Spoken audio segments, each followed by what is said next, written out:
Well, hello everybody. This is Rob Belts here. I'm a veteran 25-year elementary school teacher here in Central California, Merced to be exact.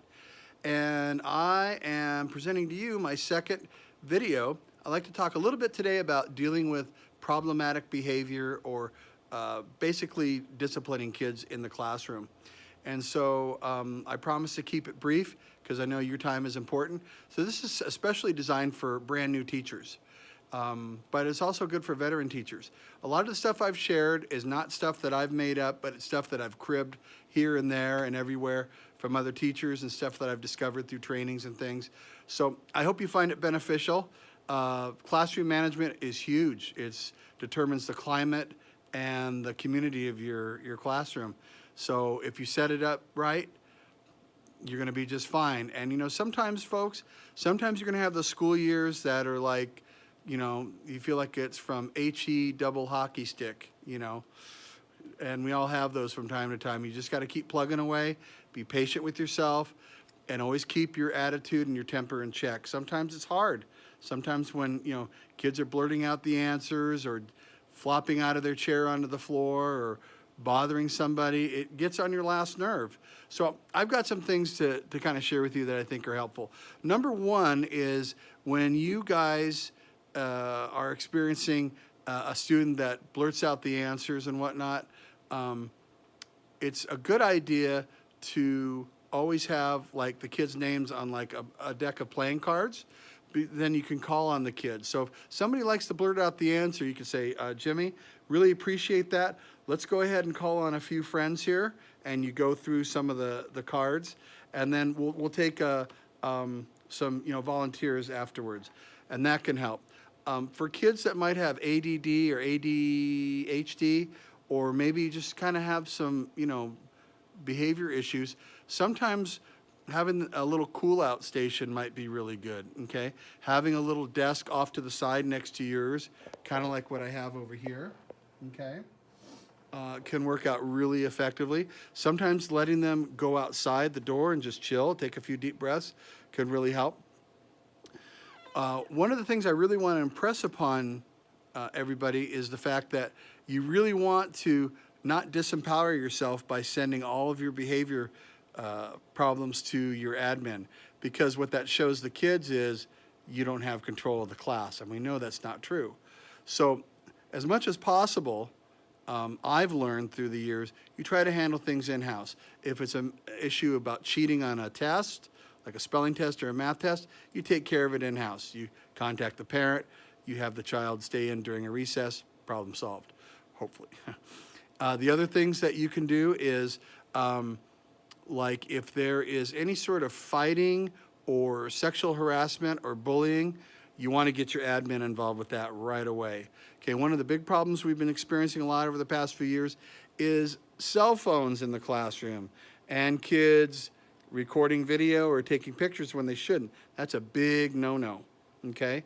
So you really want to get your admin involved in that. At my particular district, my particular school, the kids can have their iPhones, their cell phones, and what have you, but they have to stay off and they have to stay in their backpacks until the end of the day, okay? And only used for emergencies, okay? So with this whole TikTok craze, TikTok is great, but there's some kids that are just taking advantage of this out in the playground. So just be mindful of that. Fighting, automatically, they should go see admin. Now here's the second part that I think is really important about discipline. One thing you want to do is, if it's a really serious offense, you want to make sure that you take the students aside and that you have witnesses, okay? If somebody called somebody a foul word, okay? Sometimes you don't want it to be a he said, she said thing, because when you contact that mom and say, hey, Junior here used the F-bomb towards another student, well, they might say, well, my little Jimmy would never say that, did anybody else hear it? And then you're like, eek. So you want to make sure that you have witnesses, okay? And credible witnesses. Sometimes kids will want to throw each other under the bus, right? And so you got to kind of check that out.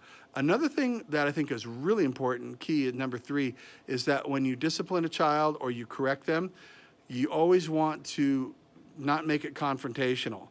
because particularly at the upper grades, sometimes with the boys, it can become kind of a power trip. So what I found usually works pretty well, and some of my colleagues too, is if there's an issue where, the child's being disrespectful or kind of mouthing off or something, you could say, Jimmy or Susie, please meet me outside. And then you go outside, and while the class is working independently, you go outside and have a little heart-to-heart chat with Jimmy or Susie and say, hey, what's going on today? And, maybe a lot of times you'll find out maybe parents are fighting at home, or maybe they didn't get enough sleep. Maybe they're homeless, or maybe they've had to move in with grandma. So try to approach everything with a sense of grace, okay? I think that's really important. There's other things you can do too, like some schools have like a detention area. What I would recommend is if the offense is not that serious, if it's cheating or if it's horse playing and not getting your work done, what I do with my teaching partner a lot of times is we'll host a morning recess detention, and the kids just stay in until it's done. And that's a good rule of thumb too, generally, I feel, is that if you make their ticket out to recess their completed homework, I think that's going to have a lot of leverage. Okay, so if they said, oh, I didn't have time, my dog ate my math homework, or, oh, I didn't fill out my reading log or whatever, well, say, gosh, I'm really kind of sad for you, but let's have you, stay in. And when it's done, then you go out and play. And so it becomes non-confrontational. One of the things that I really like to do is I like to use kind of a love and logic approach. And love and logic is where you don't get visibly upset or shaken up when a child does something that, kind of gets underneath your skin. But what you want to do is, tell them, well, Jimmy, do you want to complete your homework tonight, or do you want to complete it during recess? Those are the options, okay? If you're doing a class assignment, say they're doing a report and it's due that day, and you look at the clock and you notice that Jimmy or Susie has only done, 1 or 2 paragraphs, and it's a 5-paragraph essay, you might want to approach them about 20 minutes before and say, and we do this a lot too, okay, guys, you have 20 minutes to finish. If you don't finish now, then you're choosing to stay in during recess, okay? And that way it puts the onus of responsibility on the child. And that way it becomes a non-confront, it depersonalizes the situation. You do it with a compassionate heart, and it's all about putting the responsibility on them, because ultimately that's where it lies. I could probably do, 10 videos on classroom behavior management and whatnot, but I think I've covered the basics pretty well. Number one is always try to keep, take care of things yourself in-house.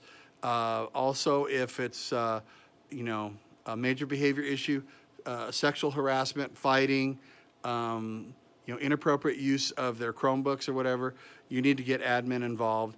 And most of the time, just picking up the phone and calling the family. And here's another key thing too that I think is really important. When you call the family, and let's say that they were on an inappropriate website. Hi, this is Mr. Belts, and I just wanted to let you know that, we caught Jimmy on an inappropriate website, and he's lost his privileges for the Chromebook for the day. Could you please have a talk with him about making better choices? That can work famously well, okay? And when you call parents, it's real easy for us to say, well, your Jimmy or your Susie did this, that, and the other. But we always want to say, hi, and state your name. Hi, this is Mr. Belts, and how are you today? And I am Jimmy's Core 2 teacher, and I just wanted to let you know that today he was falling asleep in class, and when I asked him to please get to work, he was disrespectful. So he's lost his recess this morning. I'd really appreciate it if you could please talk to him, and we know that tomorrow is going to be a better day. Always, always, always be pleasant and respectful, because no matter how hard that kid has gotten on your last nerve, you need to be professional and keep your composure. And I will be the first to admit there's times when I've really gotten upset with a child's behavior, okay? But, you always keep your emotions in check as best you can. And it's okay to raise your voice to kids sometime. One of the things that was impressed upon me many, many years ago was one of my first administrators said, if you can tell the families that you speak to their child the same way you speak to your child at home when it comes to maybe raising your voice or getting firm with them, then you're okay. And that way the parents can't say, you're picking on my kid, right? Which sometimes we hear a lot, but anyway. So anyway, I hope that this has helped. I want to remind you that in the link below, I do have a link to my book. It's a very short guide. It's called The New Teacher's Instant Survival Guide. It's available in ebook form and paperback on Amazon.com. I'll have the link right down here. And if you're so inspired, check it out. There's some of the things I talked about here today, and then I think there's some really good ideas that I wish I would have had back in the day, and I've cribbed a lot of these from teachers and administrators throughout the years. And I hope you're having a great school year, and if you're just entering the teaching profession, hang in there. The first 2 years are really rough, but once you get through that, you'll be just fine. Okay, God bless you. I wish you the best, and please leave some comments down below. Have a great day. Thanks for listening. Bye-bye.